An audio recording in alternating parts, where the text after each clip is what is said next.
Hello friends, good morning to all of you. स्वागत है एक बार फिर से आप सभी विद्यार्थियों का उत्कर्ष के ऑनलाइन प्लेटफॉर्म पर। और अभी चल रहा है आपके यूट्यूब पर पॉलिटी की एक नई सीरीज, जिसके माध्यम से कुछ हम इम्पोर्टेंट कॉन्सेप्ट की चर्चा 15 से 20 मिनट के वीडियो में करते हैं। कभी आधे घंटे का वीडियो होता है, कभी 15 मिनट का, कभी 10 मिनट का। तो ऐसे कई सारे वीडियोज़ को हमने बनाया, आप लोगों ने देखा, सराहा, समझा। तो इस बात का सुकून मिलता है कम से कम ऐसे वीडियोज़ के माध्यम से यूट्यूब के विद्यार्थियों का भी कुछ इंपॉर्टेंट पॉलिटी के कॉन्सेप्ट का रिवीजन हो रहा होगा, उसकी समझ उनकी डेवलप हो रही होगी। तो उसी कड़ी में आज एक और टॉपिक लेकर आपके बीच में उपस्थित हुआ हूँ। आज के इस सेशन में हम लोग देखेंगे कि प्रीलिम्स में एक सवाल बनता है, हालांकि ऐसे सवाल कभी कभी मुख्य परीक्षा में भी आए हैं, यूपी पीसीएस के मेंस में भी आ सकता है, कि आखिरकार मूल अधिकार और निदेशक तत्वों के मध्य अंतर क्या है। मूल अधिकार जहाँ एक तरफ हमें अधिकार के रूप में प्राप्त है, निदेशक तत्व जहाँ एक तरफ सरकार को निर्देश के रूप में प्राप्त है, लेकिन इन दोनों के बीच बुनियादी अंतर क्या है, क्या इसके बीच डिफरेंस है। वो 10 से 12 आयाम हैं। उन आयामों पर सवाल प्रीलिम्स में खूब सारे बनते हैं, जहां पर हमें कंसेप्चुअल समझ न होने की वजह से कई बार हमारे प्रारंभिक परीक्षा के सवाल गलत हो जाते हैं। लेकिन मैं ये पूरी उम्मीद के साथ कह सकता हूं कि अगर आज का सेशन आप अच्छे से आधे घंटे का देखेंगे तो निस्संदेह रूप से आपको मौलिक अधिकार और निदेशक तत्वों के मध्य जो अंतर की बारीकियां हैं, अच्छे से समझ डेवलप हो जाएगी उसके समझ। ठीक है, चलिए तो आज देखते हैं मूल अधिकार और निदेशक तत्वों के मध्य अंतर। एक तरफ है फंडामेंटल राइट, एक तरफ है डीपीएसपी। अब दोनों के मध्य हमें तुलना करना है, दोनों के मध्य हमें तुलना करते हुए अंतर बताना है कि मूल अधिकार और नीति निदेशक तत्वों के मध्य, मूल अधिकार और नीति निदेशक तत्वों के मध्य क्या अंतर है। क्या मूल अधिकार और नीति निदेशक तत्वों के मध्य क्या अंतर है, ये बताना है हमें। आप लोग बताते रहिए, फिर देखिएगा क्या आप नहीं सोच पाए। सबसे बेसिक अंतर कहां से शुरू करेंगे। मूल अधिकार भाग 3 में रखा गया है, जबकि नीति निदेशक तत्व जो है, यह भाग 4 में रखा गया। सबसे बेसिक अंतर। फिर मूल अधिकार जो है, इनको अनुच्छेद 12 से 35 के मध्य रखा गया है, जबकि नीति निदेशक तत्वों को अनुच्छेद 36 से 51 के मध्य रखा गया है। मूल अधिकार प्रवर्तनी है, ये न्यायालय की गारंटी पर है, और नीति निदेशक तत्व अपरिवर्तनीय है। नीति निदेशक तत्व क्या है, ये अपरिवर्तनीय है। अगला अंतर यह है कि मूल अधिकारों की प्रकृति नकारात्मक और सकारात्मक है। इनकी प्रकृति नकारात्मक प्लस सकारात्मक दोनों है, जबकि नीति निदेशक तत्वों की प्रकृति केवल सकारात्मक है।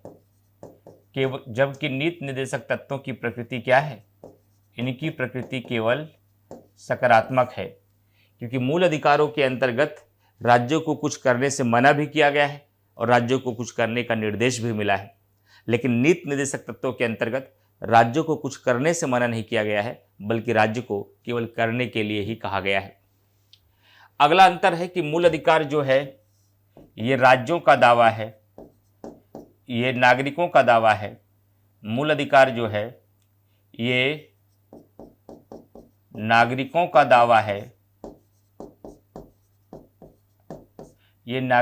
दावा है, जबकि नीति निदेशक तत्व जो है, ये राज्य को दावा है, ये राज्य का दावा है। अगला अंतर है कि मूल अधिकार जो है, यह अमेरिका के संविधान से लिया गया है, जबकि नीति निदेशक तत्व जो है, ये आयरलैंड के संविधान से लिया गया है। हालांकि आयरलैंड ने इसे स्पेन से ग्रहण किया था, लेकिन भारत ने आयरलैंड से ही प्राप्त किया है। अगला है कि मूल अधिकार जो है, ये व्यक्तिगत हित की बात करते हैं। व्यक्तिगत हित का मतलब हुआ, या व्यक्ति का भौतिक और नैतिक विकास करते हैं, जबकि नीति निदेशक तत्व जो है ये सामूहिक हित की बात करते हैं। ये किसकी बात करते हैं? ये सामूहिक हित की बात करते हैं। ये सामूहिक हित की बात करते हैं। तो मूल अधिकार जहां एक तरफ आपको व्यक्तिगत हित की बात करता है, वही नीति निर्देशक तत्व आपका सामूहिक हित की बात करता है। इसके अलावा अगला अंतर क्या है?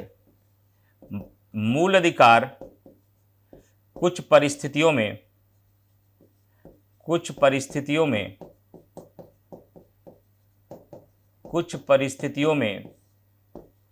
निलंबित हो जाते हैं।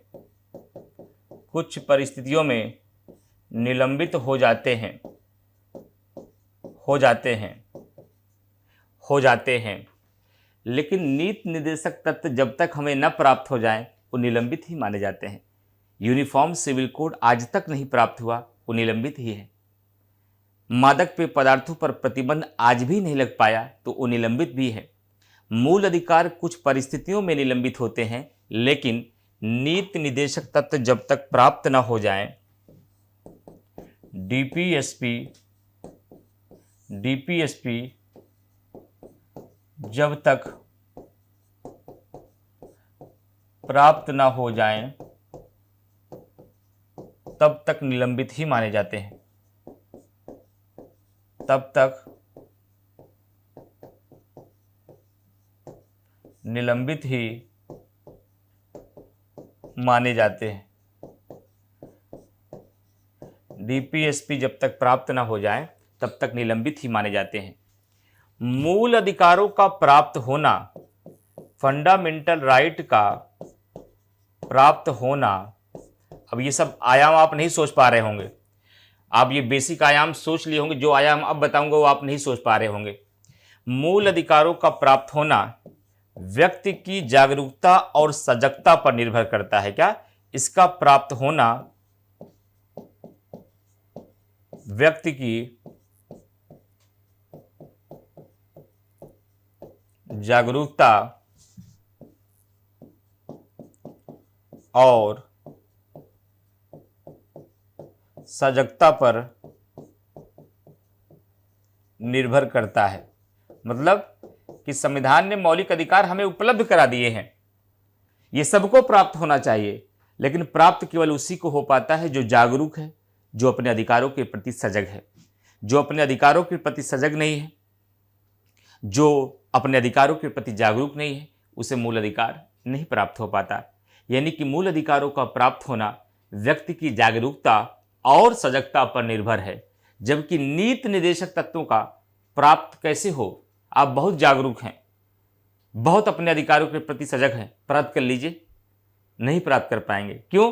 क्योंकि नीति निर्देशक तत्व आपको तब तक नहीं मिल सकता जब तक राज्य देगा नहीं, क्योंकि नीति निर्देशक तत्व राज्य की इच्छा पर निर्भर है। तो एक अंतर यह भी देखने को मिलता है कि जहां मौलिक अधिकार एक तरफ, अब ऐसे अंतर लिखेंगे ना तो नंबर मिलेगा।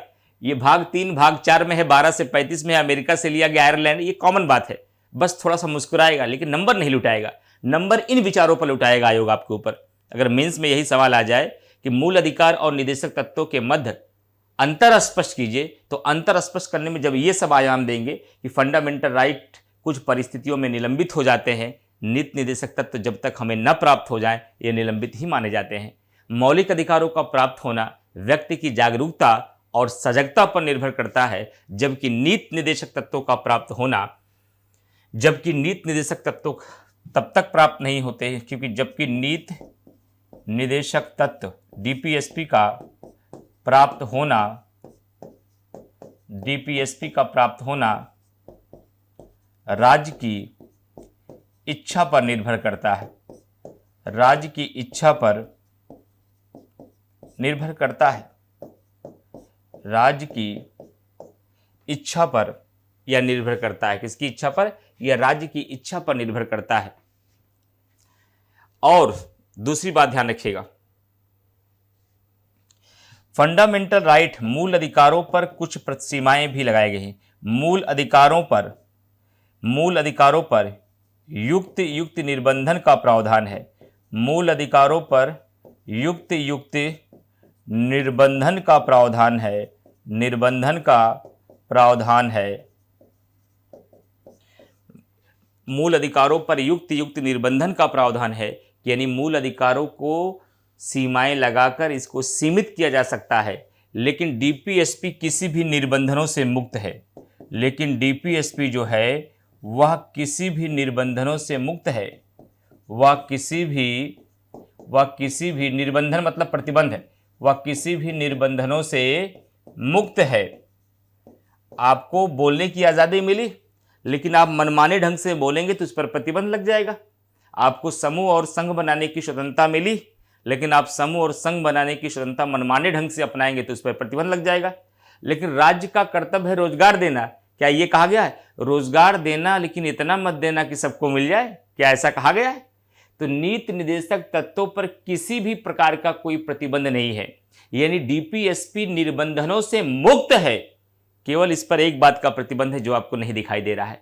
नीति निर्देशक तत्वों पर केवल इस बात का प्रतिबंध है कि वो मौलिक अधिकारों का हनन न करें। बस मौलिक अधिकारों को छेड़े बगैर जितना भी निर्देशक तत्वों को लागू करना है लागू करिए, लेकिन ध्यान रखिएगा कि निर्देशक तत्वों को लागू कराते समय इतना पागल मत हो जाइएगा कि मौलिक अधिकारों को ही रौंद दीजिए। इसलिए ध्यान रखिएगा, बहुत गहरी बात मैं आपको बता रहा हूं कि डीपीएसपी वह किसी भी निर्बंधनों से मुक्त है, यह किसी भी निर्बंधनों से मुक्त है। इस पर केवल इस बात का प्रतिबंध है कि इस पर मतलब डीपीएसपी पर, इस पर केवल इस बात का प्रतिबंध है कि इस पर केवल इस बात का प्रतिबंध है कि यह फंडामेंटल राइट का हनन न करे, यह फंडामेंटल राइट का हनन न करे। बाकी किसी भी प्रकार का कोई प्रतिबंध नहीं है इस पर। इन सब के अलावा मौलिक अधिकार जो है ना, फंडामेंटल राइट जो है, ये राजनीतिक लोकतंत्र की स्थापना करता है, पॉलिटिकल डेमोक्रेसी की, क्योंकि पॉलिटिकल रूप से ये अधिकार सब नागरिकों को प्राप्त होते हैं। ये राजनीतिक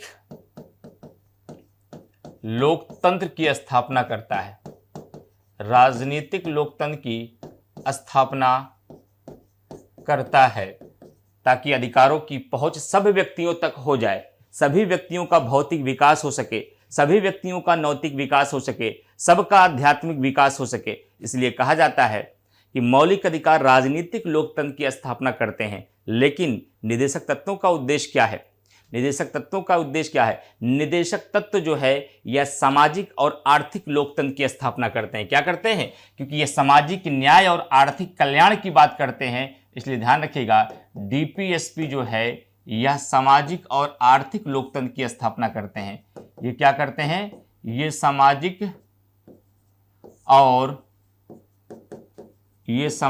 और आर्थिक लोकतंत्र की स्थापना करते हैं। ये सामाजिक और आर्थिक लोकतंत्र की स्थापना करते हैं। और एक अंतर बताता हूं, मौलिक अधिकारों का उद्देश्य है व्यक्ति का भौतिक और नैतिक विकास करना। फंडामेंटल राइट का उद्देश्य क्या है? फंडामेंटल राइट का उद्देश्य है व्यक्ति का भौतिक और नैतिक विकास करना। इसका उद्देश्य क्या है? फंडामेंटल राइट का उद्देश्य है व्यक्ति का भौतिक और नैतिक विकास करना। क्या? भौतिक और नैतिक विकास करना, ये फंडामेंटल राइट का उद्देश्य है। जबकि डीपीएसपी का उद्देश्य है एक कल्याणकारी राज्य की स्थापना करना। जबकि डीपीएसपी का उद्देश्य है क्या? डीपीएसपी का उद्देश्य है एक कल्याणकारी राज्य की स्थापना करना, वेलफेयर स्टेट की, एक कल्याणकारी राज्य की स्थापना करना इसका उद्देश्य है।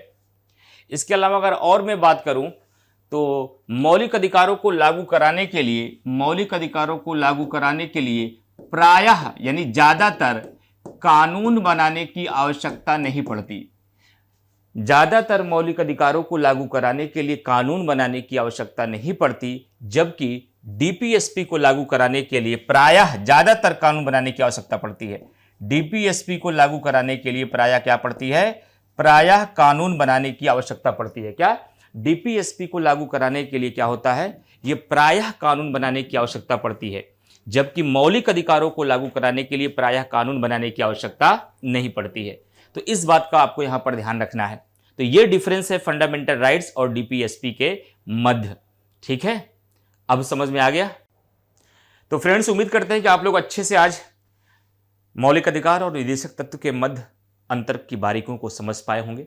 और अब मैं ये उम्मीद आपसे कर सकता हूं कि प्रीलिम्स लेवल पर कोई भी प्रश्न आए, मूल अधिकार और निदेशक तत्व के मध्य तुलनात्मक रूप से पूछा जाए सवाल, कॉन्सेप्चुअल रूप से भी सवाल पूछा जाएगा, दिक्कत नहीं आएगी। और मुख्य परीक्षा में अगर लिखने के लिए भी आ जाए ना कि मूल अधिकार और निदेशक तत्व के मध्य अंतर क्या है, तो ये अंतर भी आप आसानी से लिख लेंगे। अब फिलहाल ध्यान रखिएगा, अभी आपके यूपीपीसीएस के सभी ऑनलाइन कोर्सेज पर चल रहा है होली हंगामा ऑफर। और होली हंगामा ऑफर पर यूपीपीसीएस के सभी ऑनलाइन कोर्सेज पर जहां एक तरफ 90% तक का डिस्काउंट मिल रहा है, वहीं 100% तक का कैशबैक भी मिल रहा है। और जो यूपीपीसीएस के या मतलब उत्कर्ष ऐप के जितने भी पेड स्टूडेंट हैं, उन सभी पेड स्टूडेंट को 10% का एक्स्ट्रा डिस्काउंट भी अभी मिल रहा है। लेकिन ये ऑफर कब से प्रारंभ है? 9 मार्च से। कब तक चलेगा? 22 मार्च तक। तो इसके बीच ही इस ऑफर का लाभ उठाकर जो भी बैच के साथ आप जुड़कर अपनी सिविल सेवा की तैयारी करना चाहते हैं, तो आप जुड़कर अपनी तैयारी कर सकते हैं। ठीक है, तो इस वीडियो को अधिक से अधिक शेयर करिएगा ताकि सभी विद्यार्थियों को इससे अवगत होने का, इससे पढ़ने का, इसका लाभ लेने का अवसर मिले। तो थोड़ा हमें बेहतर सुकून होता है कि जिसकी जो ज़्यादातर विद्यार्थियों तक जिसकी पहुंच हो पाती, तो ये लगता है चलो कोई काम किया गया, तो इससे अधिकाधिक विद्यार्थियों का लाभ हो गया। मैंने 8 घंटे की मैराथन पढ़ाई, तो उस क्लास से मुझे बहुत सुकून मिलता है। अब तक उसमें 11 लाख विद्यार्थी पढ़ चुके हैं। तो इस बात का सेटिस्फैक्शन है, तमाम ऐसे विद्यार्थी हैं जो किसी बैच के माध्यम से नहीं जुड़ पाते, किसी कोर्स में नहीं जुड़ पाते, कम से कम ऐसे वीडियोस के माध्यम से, ऐसे क्लासेस के माध्यम से, ऐसे मैराथन के माध्यम से, तो ऐसे ग्रामीण परिवेश के विद्यार्थियों का भी लाभ हो सकता है। और इससे बड़ा सौभाग्य हम लोगों का क्या हो सकता है कि अधिक से अधिक विद्यार्थियों तक अपना मार्गदर्शन हम सब पहुंचा पाए। बहुत शुक्रिया, धन्यवाद। और कमेंट करके जरूर बताइएगा कि पूरा सेशन कैसे रहा, आज इसकी सारी बारीकियां आप लोगों को समझ में आई या नहीं।